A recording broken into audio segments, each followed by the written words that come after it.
Questions and reading. 1. What is hypnosis? Answer.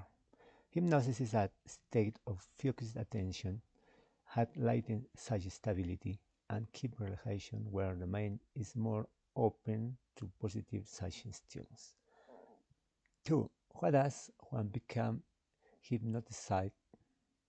A person becomes hypnotized through a process called induction, which typically involves relaxation technique and focused attention.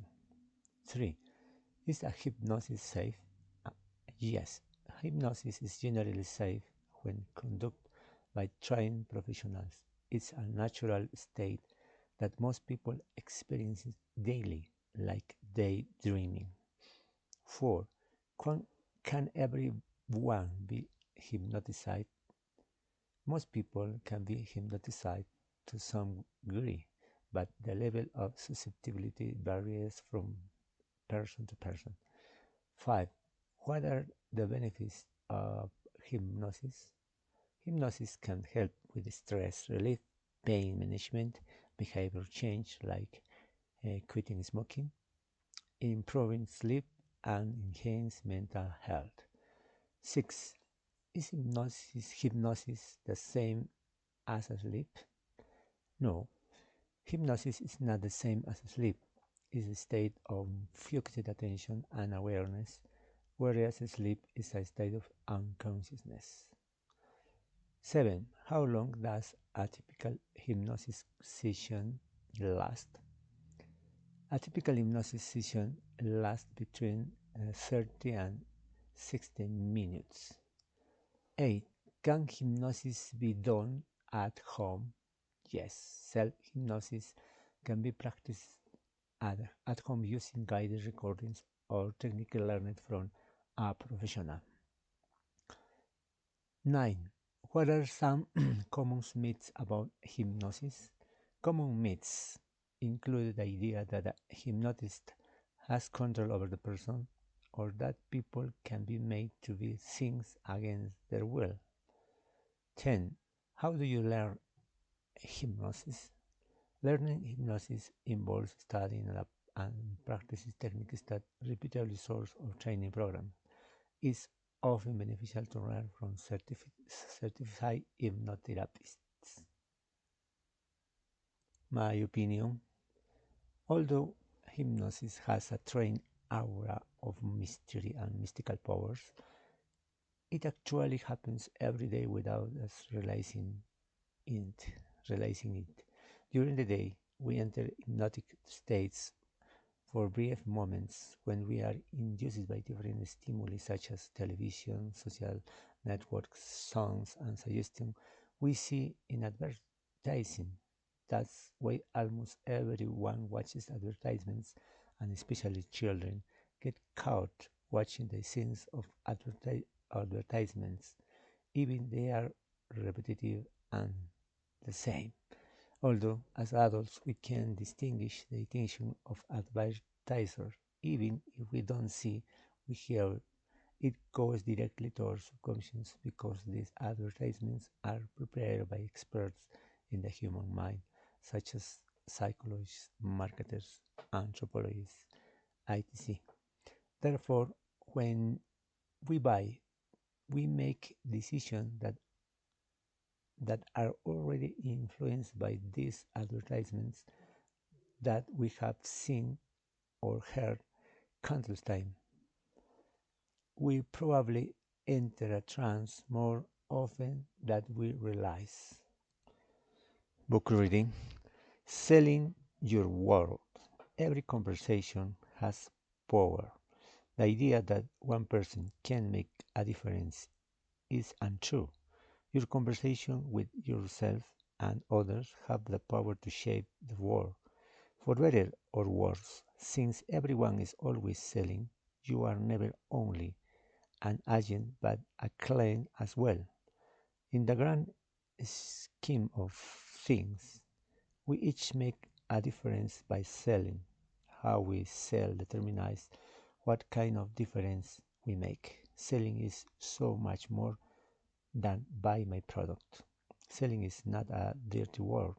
It is simplest form. Selling the truth is about giving clients the clarity they need to make appropriate choices that will lead them to the future they are looking for achieve.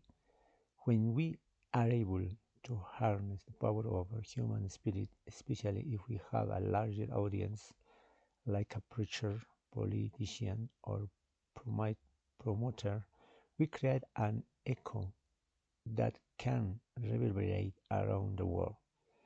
To be heard in the world, you must leverage the power of others by engaging them with your message so that they want to pass it on to still others, who in turn want to do the same.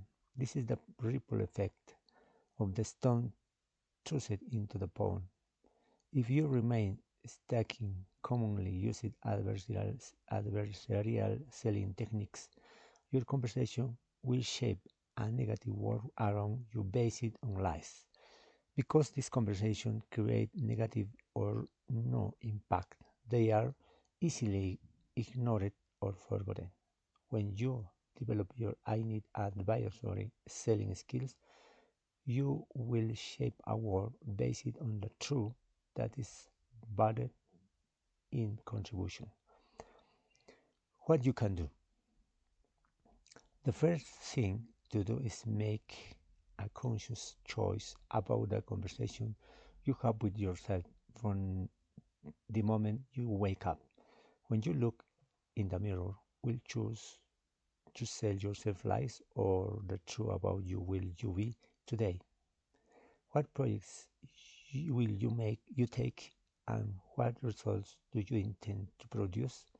The second thing to do is listen to what is coming out and your mouth throughout the day and notice whether if you are selling lies or selling the truth.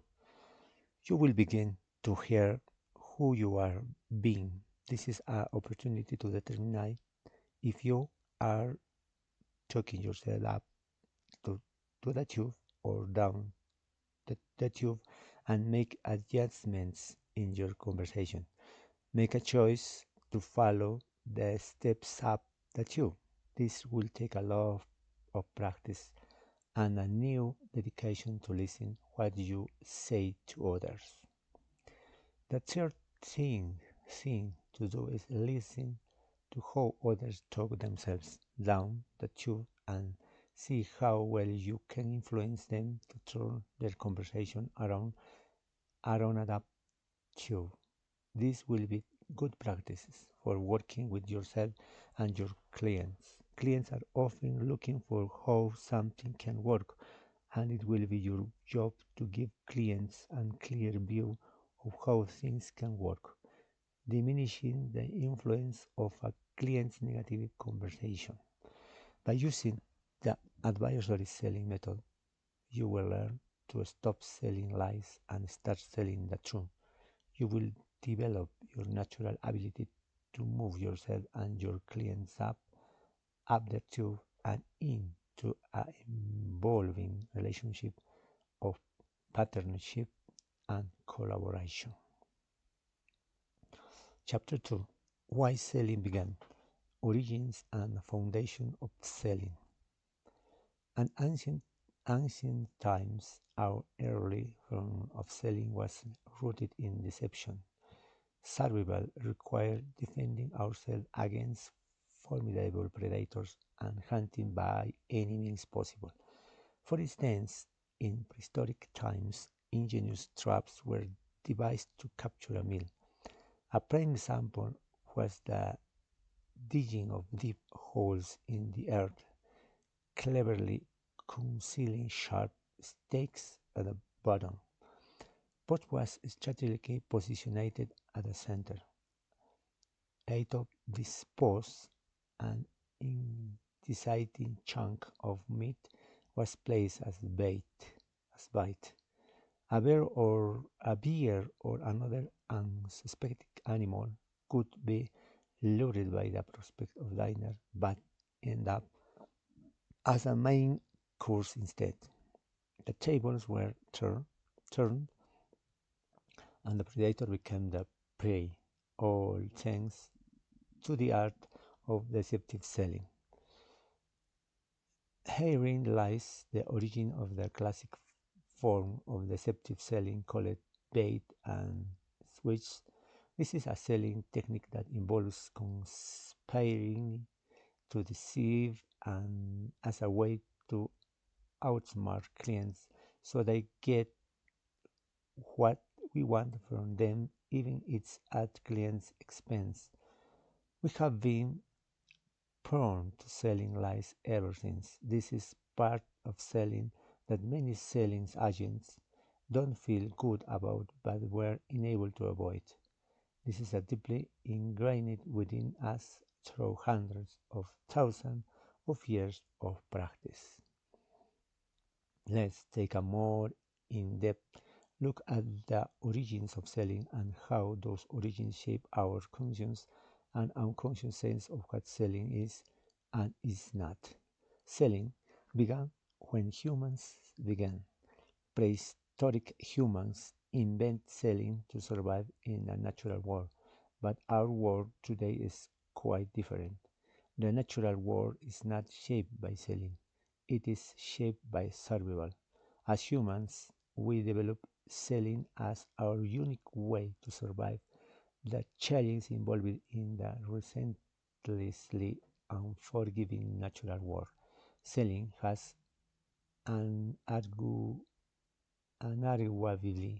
unarguably contributed to our success as a species and the emergence of our human world, which now dominates the natural one. Selling glues the human world together and how we shapes that world.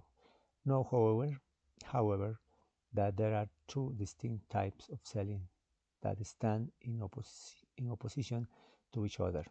These are deceptive agenda-based selling or selling lies and commitment-based inceptive selling, selling the truth.